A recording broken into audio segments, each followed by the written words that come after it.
சிவாய வாழ்க. நாதன் தாழ் வாழ்க. இமைப்பொழுதும் என்னென்றும் நீங்காதான் தாழ் வாழ்க. ஓம் நம சிவாய. ஓம் நம சிவாய. ஓம் நம சிவாய. குரு பிரம்மா குரு விஷ்ணு குரு தேவா மகேஸ்வர குரு சாட்சாத் பரம்பிரம்மா தஸ்மை ஸ்ரீ குருவே நமக. அனைவருக்கும் இனிய தமிழ் புத்தாண்டு நல்வாழ்த்துக்கள். தமிழ் வருடமானது குரோதி வருடம். இந்த வருடம் வந்து பாத்தீங்கன்னா தமிழுக்கு குரோதி வருடம் அப்படின்னு சொல்லுவோம். இந்த தமிழ் புத்தாண்டானது ஆங்கிலத்துக்கு ஏப்ரல் 14 ஞாயிற்றுக்கிழமை வந்து பிறக்குதுங்க. பிறக்கக்கூடிய நட்சத்திரம் அப்படின்னு பார்த்தோம்னா திருவாதிரை நட்சத்திரத்திலையும் மிக அருமையான முருகனுக்கு உகந்த சஷ்டி திதியிலையும் இந்த தமிழ் வருடம் பிறக்க போகுதுங்க. இது அற்புதமான வருடம். இந்த வருடம் பிறக்கும் போது கிரக சஞ்சாரங்கள் எப்படி இருக்கு அப்படின்னு சொல்லி பார்ப்போம்.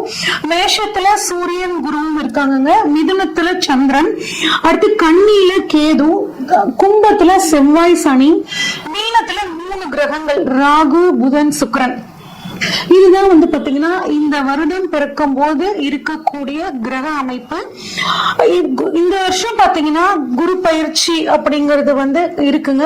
எப்ப திருக்கணிதப்படி அப்படின்னு சொல்லி பார்த்தோம்னா குரு வந்து 30/4/2024 அன்னைக்கு சித்திரை 17 மேஷத்துல இருந்து ரிஷபத்துக்கு பயிற்சி ஆகிறார். அது மட்டும் இல்லாம இந்த தமிழ் வருடத்துல பங்குனி மாதம் 14 சனி பயிற்சி இருக்குங்க. சனி வந்து கும்பத்திலிருந்து மீன ராசிக்கு பயிற்சி ஆகக்கூடிய அமைப்பு. அது மட்டும் இல்லாம இந்த வருடம் பங்குனி மாதம் 14 ஒரு விசேஷமான ஒரு நாளுங்க. ஏன் அப்படின்னா 6 கிரக சேர்க்கை அந்த நாள்ல வந்து நிகழ போகுது. என்னென்ன கிரகங்கள் அப்படின்னு பார்த்தோம்னா சூரியன், சந்திரன், புதன், சுக்கிரன், சனி, ராகு அப்படின்னு வந்து பாத்தீங்கன்னா 6 கிரகங்கள் இந்த நாள்ல வந்து ஒரே ராசி மீன ராசியில வந்து நிகழ போகுதுங்க. இந்த மாதிரி அமைப்பு மறுபடியும் 2070 தான் வந்து நடக்க போகுது. 1962 வந்து பாத்தீங்கன்னா 8 கிரகங்கள் வந்து ஒரே ராசியில இருந்துச்சு. அதுக்கப்புறம் இப்ப நமக்கு இந்த வருடம் வந்து பாத்தீங்கன்னா இந்த வருடத்துல பங்குனி மாதத்துல 6 கிரக சேர்க்கைகள் நிகழ போகுதுங்க. இதனால நிறைய உலகத்துல நிறைய மாற்றங்கள் வந்து நிகழக்கூடிய ஒரு அமைப்பா இந்த வருடம் குரோதி வருடம் இருக்க போகுது. இந்த வருடத்துக்கான பொதுவான பலன்கள் என்ன அப்படின்னா வியாபாரத்துல ஒரு நல்ல முன்னேற்றம் இருக்குங்க. கல்வித்துறையில புதிய புதிய சீர்திருத்தங்கள் வரப்போகுது. பத்திரிகை துறையில இருக்கவங்களுக்கு ரொம்பவே நல்லா இருக்கும். பதிப்பகத்துல வந்து இருந்தவங்களுக்கு இந்த வருடம் செழிப்பாக இருக்கும். ஏன் அப்படின்னா நிறைய பேர் புத்தகங்கள் படிக்க ஆரம்பிப்பாங்க. அதனால புத்தகத்துறை பத்திரிகை துறை ரொம்ப நல்லா இருக்குங்க. மருத்துவத்துறையில புதிய புதிய கண்டுபிடிப்புகள் நல்லா இருக்கும். வானியல் ஆய்வு அதாவது அஸ்ட்ரானமி ஃபீல்ட்ல ரொம்பவே இந்த வருடம் நல்லா இருக்கும். இந்தியாவுக்கு வந்து பாத்தீங்கன்னா வெளிநாட்டு உதவிகள் நிறைய கிடைக்கும். ஆடி மாதம் 3ஆம் தேதியிலிருந்து ஐப்பசி மாதம் 12ஆம் தேதி வரைக்கும் ஒரு நல்ல மழைப்பொழிவு இருக்குங்க. கலைத்துறையினருக்கு நன்மை.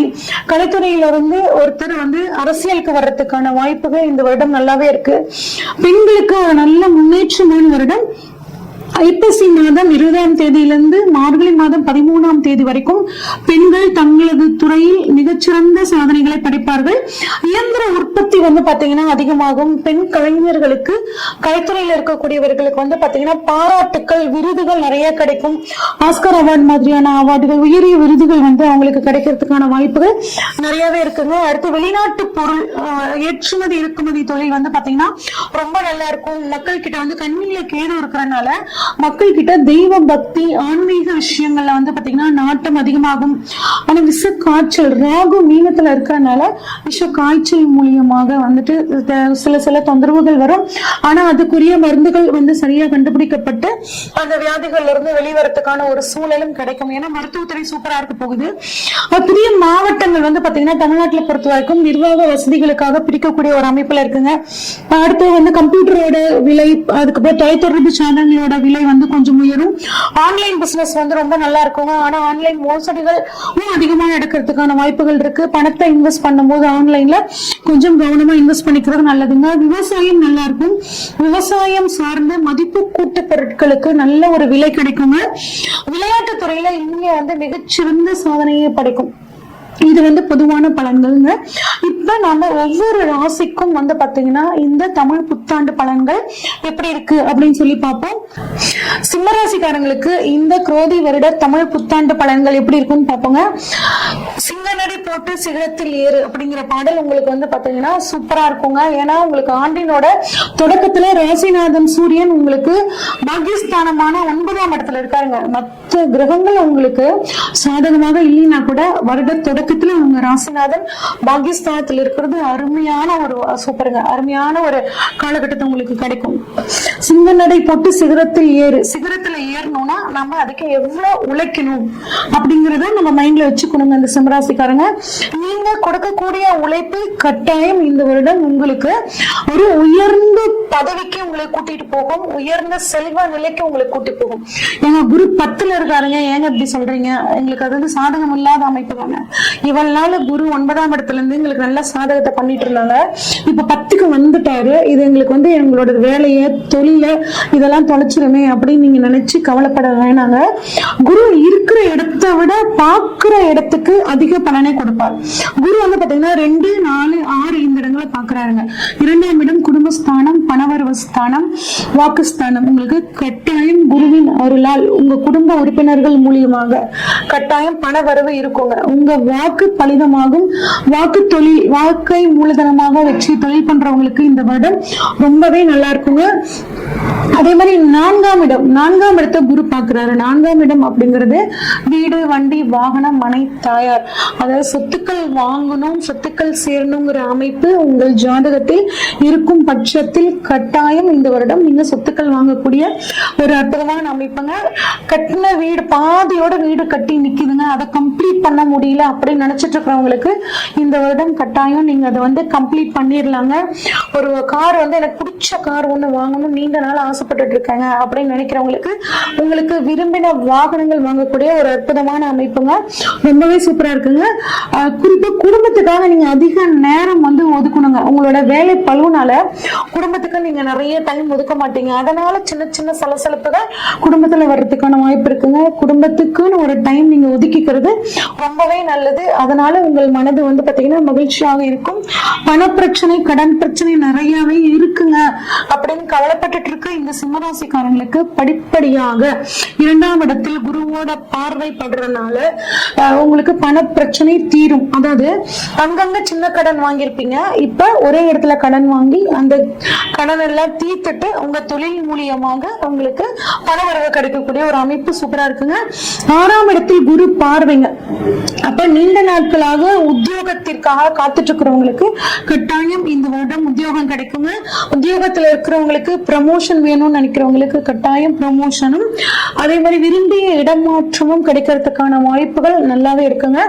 தொழிலை பொறுத்த வரைக்கும் 10 தொழில், அதாவது குரு இருக்கிறாருங்க. தொழிலுக்காக நீங்க கொஞ்சம் பணத்தை வந்து இன்வெஸ்ட் பண்ணுவீங்க. உங்களுக்கு தொழிலை பொறுத்த வரைக்கும் அந்த தொழில் சார்ந்து அனுபவம் மிக்கவர்களை கலந்து ஆலோசிச்சு நீங்க தொழில் விரிவாக்கம் பண்றதுக்காக சுபகாரியங்களை நீங்க பண்றது வந்து பாத்தீங்கன்னா ரொம்பவே நல்லதுங்க. உத்தியோகத்தில் இருக்கிறவங்க உங்களோட முழு திறமையும் நீங்க வந்து காட்ட வேண்டிய வருடம். எந்த அளவுக்கு நீங்க வந்து இந்த வருஷம் ஹார்ட் ஒர்க் கொடுக்குறீங்களோ அந்த அளவுக்கு உங்களுக்கு சூப்பரான ஒரு அருமையான பலன் கிடைக்க போகுதுங்க. என்னடா நம்ம வந்து இவ்வளவு கஷ்டப்பட்டுட்டே இருக்கோம், நமக்கு வந்து சரியான ஒரு அங்கீகாரம் கிடைக்கலன்னு நீங்க வந்துட்டு உங்களோட உழைப்பை, உங்களோட தன்மையை நீங்க இழந்துடக்கூடாது. நீங்க கொடுக்கக்கூடிய உழைப்பு உங்களுக்கு அருமையான பேரையும் புகழையும் பெற்று தருங்க. எக்காரணத்து கொண்டும் வேலையை வந்து நீங்க விட்டுறக்கூடாதுங்க. அந்த விஷயத்துல தெளிவா இருங்க. ரொம்ப ஒர்க் அதிகமா இருக்குங்கிறதுக்காக வேலையை விட்டுட்டு வேற வேலையை தேட வேண்டாம். எந்த அளவுக்கு நீங்க உத்தியோகத்துல எஃபர்ட் போடுறீங்களோ அந்த அளவுக்கு ஒரு அற்புதமான பலன் உங்களுக்கு வந்து கிடைக்க போகுதுங்க. குறிப்பாக கம்யூனிகேஷன் ஃபீல்ட்ல, ஐடி துறையில இருக்கிறவங்களுக்கு நீங்க எந்த அளவு உழைப்பு போடுறீங்களோ அந்த அளவுக்கு நல்ல ப்ரமோஷன்ஸ், வெளிநாடு போகக்கூடிய யோகம் எல்லாமே நல்லா இருக்கு. புதிய தொழில் தொடங்கணும்னு நினைக்கிறவங்க உங்களோட ஜாதகத்தை ஒரு தடவை ஆய்வு பண்ணிக்கிட்டு புதிய தொழில் தொடங்குறதுக்கு இந்த வருடம் நல்லாவே இருக்குங்க. 7ல் சனி, 7ல் சனி இருக்கிறது வந்து ஒரு விதத்துல சரி இல்லைன்னா கூடங்க அவர் வெளிநாடு போகக்கூடிய வாய்ப்பை ஏற்படுத்தி கொடுப்பார். பெரிய பெரிய வாய்ப்புகளை உங்களுக்கு உருவாக்கி கொடுப்பார். அதை வந்து பயன்படுத்திக்கோங்க வாழ்க்கையில முன்னேற்றத்திற்காக. புதிதாக வந்து பாத்தீங்கன்னா பாத்தீங்கன்னா காதல் வந்து மலரக்கூடிய ஒரு வாய்ப்பு இருக்குங்க. வாகனத்துல போகும்போது மட்டும் கொஞ்சம் கவனமா போங்க. ஹெல்மெட் போட்டுக்கிறது ரொம்பவே நல்லது. அதே மாதிரி நீண்ட நாட்களாக தடைப்பட்ட திருமணம் இப்ப திருமணம் நடக்கிறதுக்கான வாய்ப்புகள் உங்களுக்கு ரொம்பவே நல்லா இருக்கு. வாழ்க்கை துணையை பொறுத்த வரைக்கும் வாழ்க்கை துணை கிட்ட கொஞ்சம் நிதானமா அனுசரிச்சு போங்க. எந்த ஒரு விஷயத்தையும் அவங்க கிட்ட கலந்து ஆலோசிச்சு செயல்படுறதும், அவங்களுக்கு உரிய மரியாதை கொடுத்து அவங்களோட சேர்ந்து வெளிப்பயணங்கள் போயிட்டு வர்றதும் உங்களுக்கு குடும்பத்துல ஒரு மன மகிழ்ச்சியை கொடுக்குங்க.